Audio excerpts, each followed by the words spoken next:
Good morning, Boomer. How are you? Yeah, I'm doing great, G. Good morning, man. Yeah, there is a lot of drama, man. From Troy Aikman possibly making $180 million from ESPN. God. Oh, my God. That's got to make you sick. No, it doesn't make me sick. It makes me happy. But I just wish I was about, 15 years younger. But this is happening now twice. Your playing career and then your broadcasting career where you just missed the Boku Bucks. This is really not about me. It's more about Troy Aikman. I stopped doing games. I know. I just like to put myself in your shoes occasionally, and I was doing that yesterday. And I said, "Listen, Boomer's done very well for himself, but oh my goodness, it was just just missed it twice now." Yeah, well, good for him, man, and good for Tony Romo. Like I told you when he got his deal. I'm always happy for guys that get paid. I have no animosity towards any of it. I don't have any animosity against the quarterbacks that are getting paid in today's game. Yeah. It's just the way that the world works, man. And look, I've done well, you're right. And I've worked hard, and I appreciate everything that I have and the people that I work with. But you could have had today's a Gratitude Thursday. I love the guys that I work with. You could have had a Patrick Mahomes deal, and you could have had a Tony Romo TV deal. Well, I would say more maybe Josh Allen deal. And a Tony Romo deal, and then hey, both are pretty damn good. Yeah, well, it's all about timing and age and all that, where you fit in and everything else. Well, that's the thing. It's all about timing. All I know is our stuff here is working in the morning. That's all I know. Yes, I just keep reading about it. It certainly is. It keeps getting more and more popular, so that's good. No, it's absolutely it's good. You know what I saw? Carl Banks, he advocated for somebody to take over for Troy Aikman at Fox. Eli Manning. No. Nope. He said, I'm putting this out there right now. Tiki Barber. No. Oh, wow. No. But it is. But you're on the right track. I mean, we're talking Giants legend. He said, I believe it was a retweet Carl put out there. Someone said, I'm saying this right now. This is the guy who's got to take over for Fox, and tag the guy. Okay. He's in our studio as we speak. He's over to your right. Phil Simms. On the wall. Right. Phil Simms.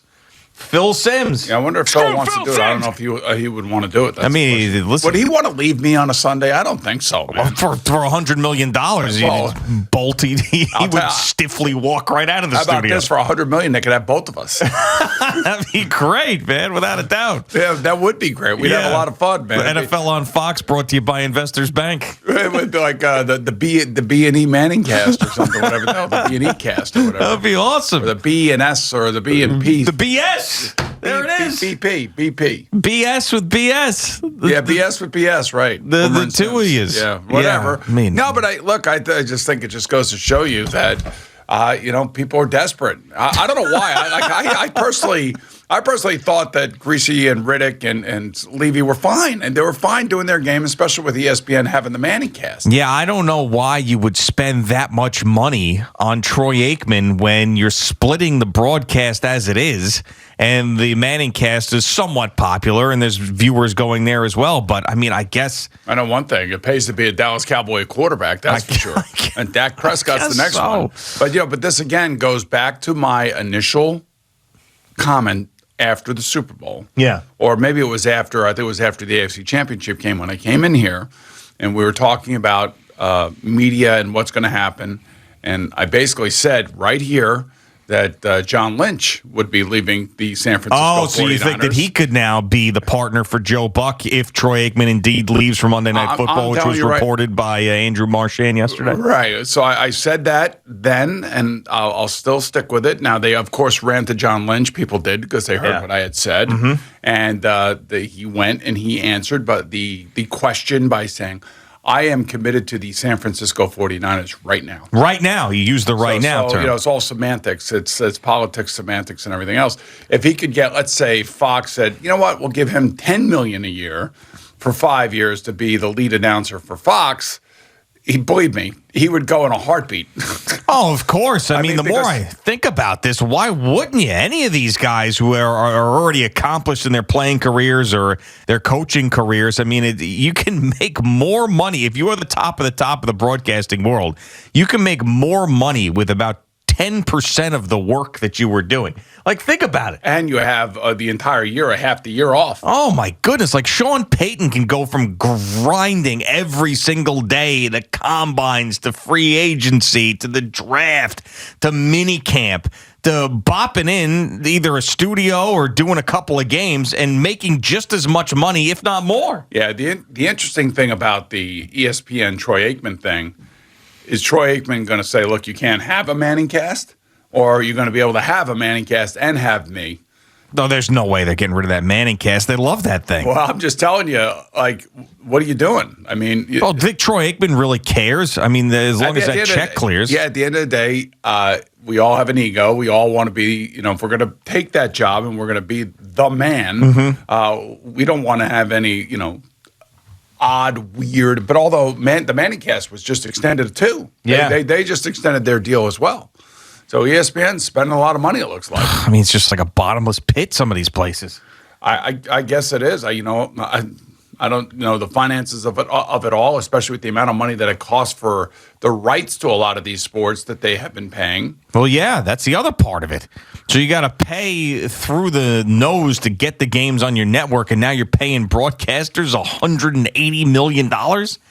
I mean, good for Tony Romo for setting the standard for everybody else. I mean, you always say, right place, right time. ESPN Monday Night Football was looking for somebody when Tony Romo was on his way up. It all started when John Gruden left. Yeah, that's true. Gruden he was making money, too. He was making really good money. Yeah. But so Gruden, leaves to go back to coaching.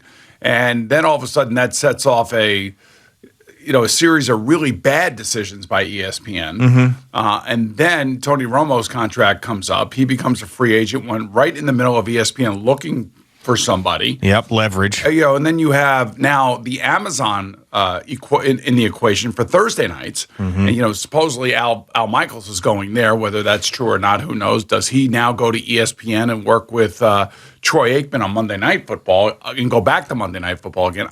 That's a potential I would imagine, but I can't imagine. Well, maybe he could. He was buddies with Bob Iger, who was the CEO of Disney and everything else, which obviously owns ESPN and ABC. So he may end up going back to Monday Night Football with Troy Aikman. Who knows? Yeah, I mean, there's a lot of moving pieces right now, and Amazon being in the mix is just another player with a lot of cash who wants to make a splash in their first year as a true partner of the NFL. And there's the top end of broadcasters are really going to benefit from this. Now, tacos, amigos. Yeah, he also benefited too because I believe he extended his deal with NBC. Yeah. So it's good. Look, man, at the end of the day, for those guys being in the right spot at the right time, doing the right thing, hey, man, you got to be happy for them. Yeah, Joe Buck and Troy Aikman have been great together.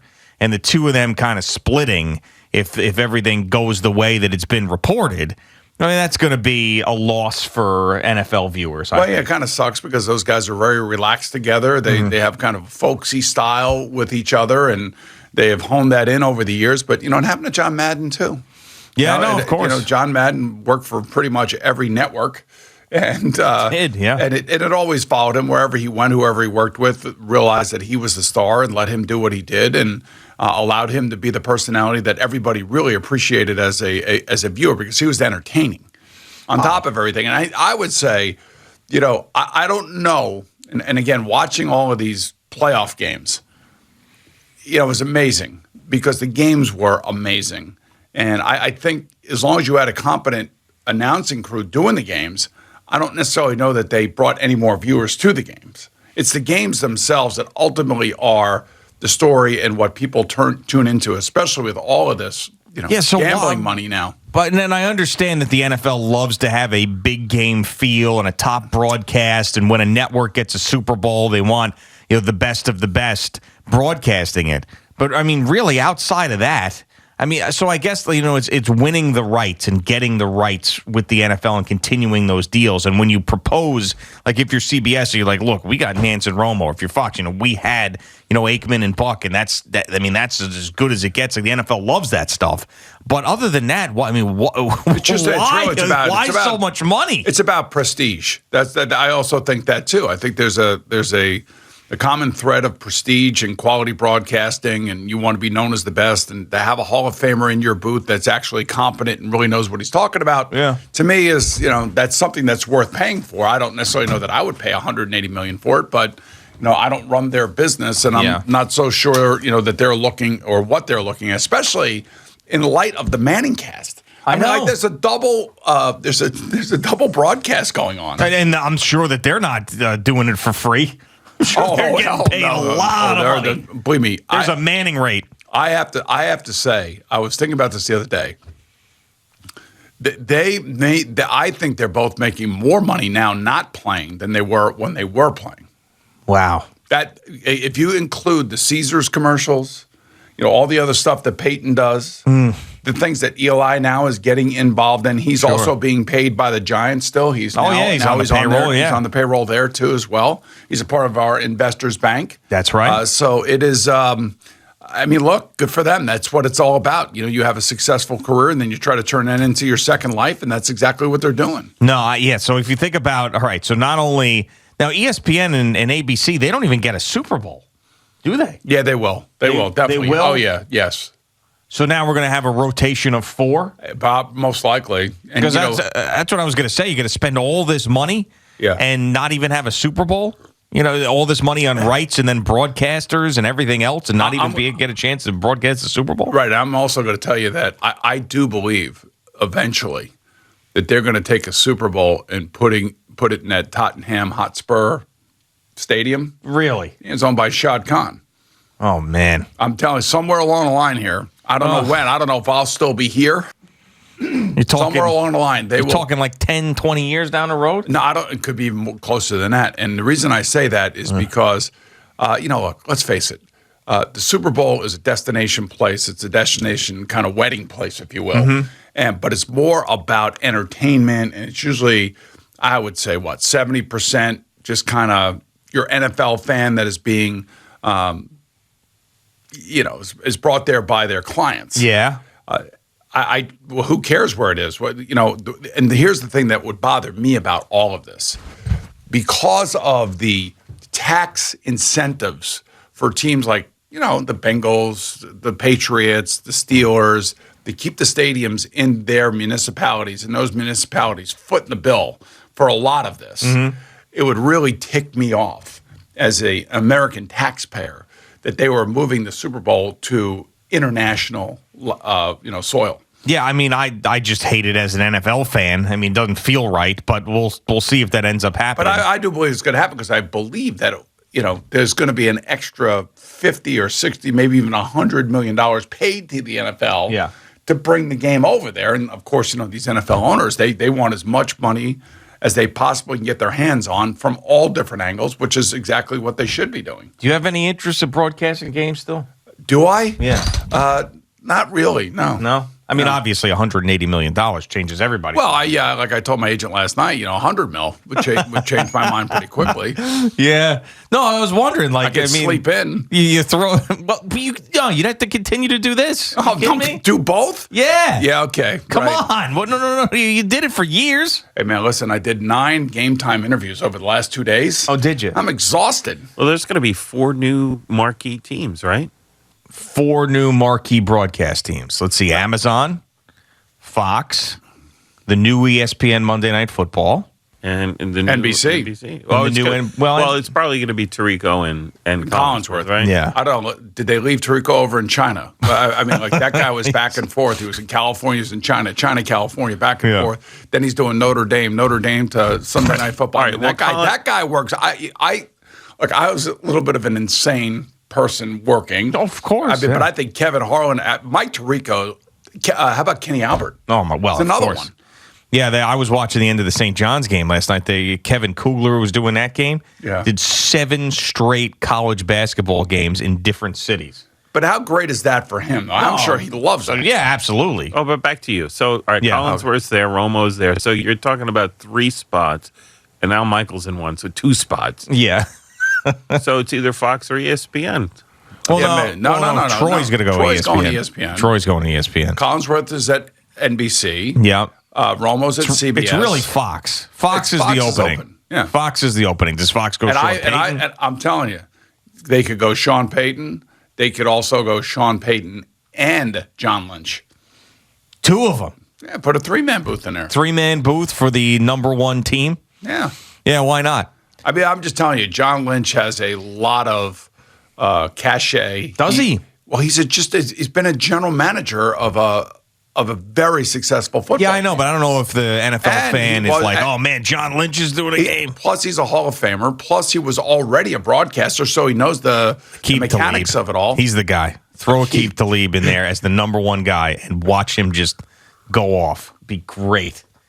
Joe Buck and Aqib Talib would be awesome. He's so good, he's only going to get better. He tells it like it is in there, man. Yeah, well, you try. I mean, you try to do that. He's awesome. Every time he's on a game, I'm like, he's one of those guys that I actually am interested. Like, oh, Aqib Talib's doing this game. Let me hear what he's saying. Are you expecting that he's going to say something that is just going to catch you like completely off guard? Yeah. And in this day and age, with the way society has been going these days, what the hell? Who cares? Well, no, not just that, but just like his insight and the way, I don't know, he rips guys. He's just, I don't know. I'm just into it. I'm into his style. So I think that would, if I were the executive, that's what I would do. I'd throw him in there.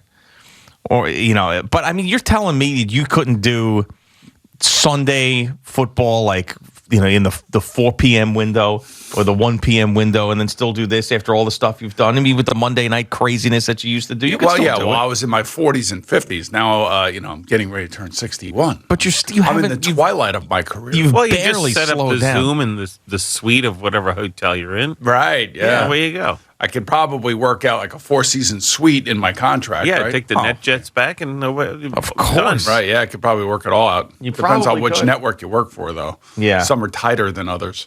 Yeah, the belt tightening in certain places. Thank you for watching. Please like, comment, and subscribe, and don't forget to hit the red bell so you're notified when we have new content.